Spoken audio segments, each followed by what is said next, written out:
International Women's Day is a very important day, and look who's come and joined us this morning, Jade. The one and only Mayor Clare Stewart. Good morning, Clare. Good morning, team. How are you both? Very well, thank you. Firstly, happy International Women's Day.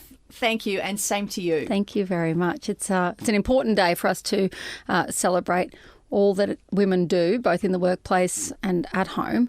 And I know yourself a big advocate for Women's Day. Look, it's a really special day, and it's one that we all celebrate and come together. And I think that's what's so special is no matter what you do, it might just be phoning a friend or catching up with a girlfriend at the school gates, or it might be going to an event. But it's actually about women coming together and supporting each other. And I think that's a great and powerful thing. Certainly is. And you have been with us on air now for the last couple of years in your role as Mayor. Firstly, thank you for your support over the last couple of years. But on to different things now. Yeah, and thank you. It's been an absolute privilege talking to you guys. Really? It's been a highlight of every fun. Talking about your favourite brekkie food. Yeah, okay. That was fun. Yeah, it's been wonderful. So thank you for having me. I've really appreciated your time as well. And yes, I'm obviously not running again for mayor. The council elections are in full swing. I think everyone I think will be looking forward to those being over. But I've put my hand in the ring for the state seat of Noosa, and I'm the LNP endorsed candidate. So I'll be representing the LNP at the upcoming state election for the seat of Noosa. So what does it mean now? So let's look, you're leaving the office of mayor. You've left a legacy. I mean, you've talked about it. Let's highlight those things that you've achieved as mayor for us. Look, I think there's so many things, and I talked about this in my final speech, and it's really been a collaborative approach. It's been, all the councillors, all the council staff. So it's something that I'm really incredibly proud of what we've achieved in very trying times with COVID, floods, rising cost of living. But, the housing strategy that council ratified. It's our most progressive and aggressive move in the space of housing affordability, and we did it long before or just on the brink of the housing crisis. So it's something that we've taken really seriously. We've put funds in, and we're actively working, even though it's a state responsibility. Noosa Council is certainly doing a huge amount of heavy lifting in that regard. Fire management, I came off the campaign really promoting and saying we're going to do a lot more in this space. Well, we have. We've increased our fire mitigation and management budget by over 100%, in-house fire safety officer, a levy now.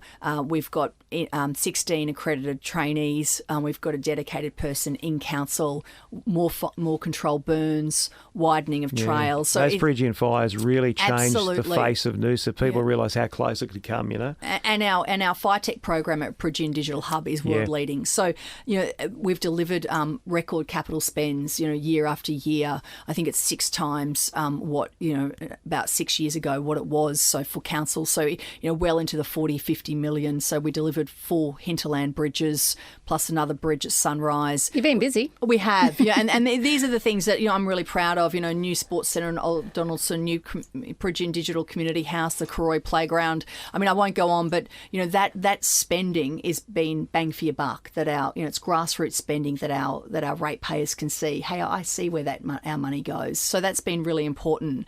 And also, obviously, we've had to fight issues and stood with our hinterland community with taking the operators of the quarry to court, and that's still going. It is still from submissions. Final submissions were June 17, 2022. So we're keeping our fingers crossed that that'll come up soon. And our waste plan, we've invested heavily in the waste space. We've signed an MOU with Gympie, so we're doing a lot of great stuff in that space. And we've got more land under conservation than ever before, which I'm really proud of as well. Clare, we know you're not afraid of a fight, and I'm not sure if all of our listeners are aware of your history. I think it's important on a day like today, International Women's Day, to reflect on your journey. But you did overcome a tremendous obstacle in a very horrific accident, which resulted in damage to your leg. And you've gone on to become a revered leader.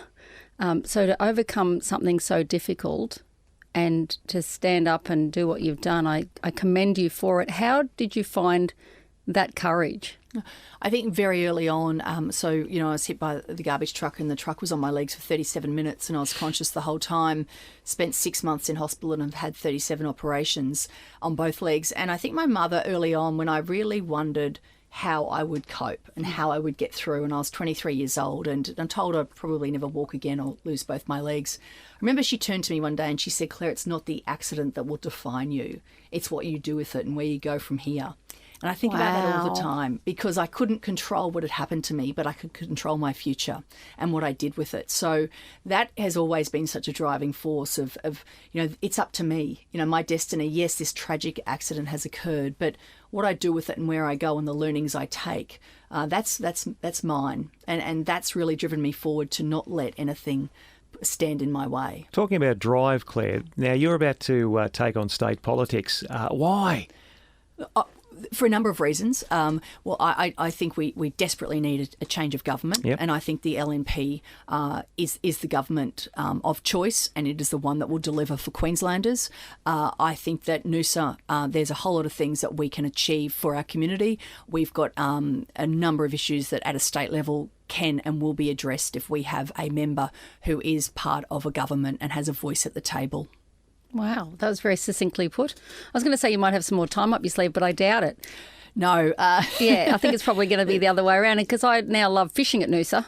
That's one of my new things, go out deep sea fishing at Noosa. I was going to invite you out for a fish, but it might have to wait a while because you're flat out at the moment. Look, I am, and everyone says you're taking a holiday. I'm like, no. No. I'll rest when the state election's over, and I'll rest probably for we'll see how we go, but it will be a very short rest, hopefully. Yes. Very supportive family too. I mean, credit due to your husband and your kids to allow you to continue doing this. I mean, do you feel guilty as a mum sometimes that this has taken up so much of your time? I think as women we always feel like, well, I certainly do anyway, that I'm failing at something. Yeah. So I'm missing pajama day at school, or I forgot to turn up to an assembly, or I think you always. But I think if your kids see that you're there and you're present, and I try and be there for the big stuff. And they know they're loved, and I'm really proud of them. When I first became the mayor, and it was in COVID, and the television stations came to our house to do the filming. Wow! And my son at the time, Joseph, he's my second son, and he would have been about 8. And they said, he's quite outgoing. He goes, where are you going after this? And they said, we're going down to film the Sunshine Coast mayor. And he said, what's her name? Because he just thought that every mayor was a female. So I good. think, I have 2 sons and a daughter, but I think my children have come on the journey with me. Yeah. And I think that's something that we as a family will always have. And my husband is very supportive. As I said, he has his limits when I say what I put in the kids' lunchbox. Yep. He'll say, not my department, but he is very supportive. I'm very lucky. It really is it takes a village, and I have wonderful parents who are so heavily involved, and a great support network. And I think we can't do it alone. I'm glad you've used the word support, though, because it's not about whether a husband allows you to do what you love, right? That is well and truly out of their department. They don't get to make those decisions, because you as an independent woman can make that choice, but it is always a juggle. It's always a juggle. It is always a juggle, and someone once said women can have it all, they just can't have it all at the same time. Yeah. And that's a well-known quote, but I think it is. It's a juggle, and it's just doing your best and being kind to yourself. And other women, and not judging, and because we all, whether or not we work full time or a stay-at-home mum, we're all busy. Absolutely. And we all have pressures, and we never know what goes on behind closed doors about what people are facing in their own households. True. So would you say your kids politically savvy more than the average because of what you do? I think so. I think they're a bit more aware. Yeah. I think they're aware because they hear it. My husband and I often talk about it, and so they're far more probably engaged. Certainly in local elections and local politics too, because they've been at my chambers. They know the councillors personally. So, and even to a degree, they know some of the state members. So they are. I think just because they're around it a lot more, they're more engaged. God, how cool is a kid? How cool? Because a lot of kids turning 18 or enrolling to vote now just aren't aware. They go, I don't like the look of that guy or girl, or I don't like the car they drive. That's not a reason to not vote for someone. There's issues. There are, and I think they are. They're just more aware, I think, because, as I said, it's spoken about a lot at home. Now, Claire, just in finishing on this International Women's Day, we'd like to focus on the things women love to do. So I'd like to ask you, what do you like to do in your spare time? What brings you joy outside of the workplace?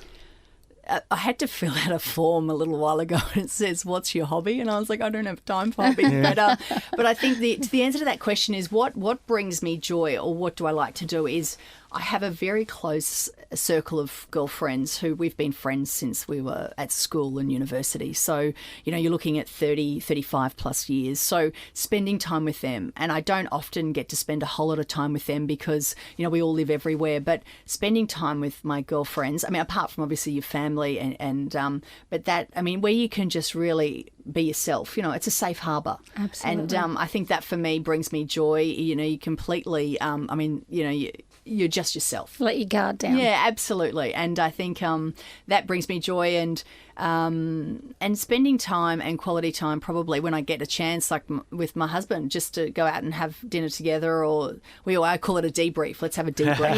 Yes. So just that's always a great thing to do too. But on International Women's Day, I think the power of female friendships is so important. There's this great line in my book that I wrote that said, "In prosperity, our friends know us. In adversity, we know our friends." Ah, beautiful. So I think, and for me, my friends have always stood by me, and I think having those rock solid friendships, especially for women, is so important to lean on, because we do need. One of my best mates is a psychiatrist, and she, whenever I ring her, she goes, "Oh, Claire, I'm just on the phone to a patient," and I'll say, "Now you're on the phone to another one." It's just having friends who you can be that sounding board is so important. Absolutely. Mayor Clare Stewart, it's been an absolute pleasure, and we wish you all the very best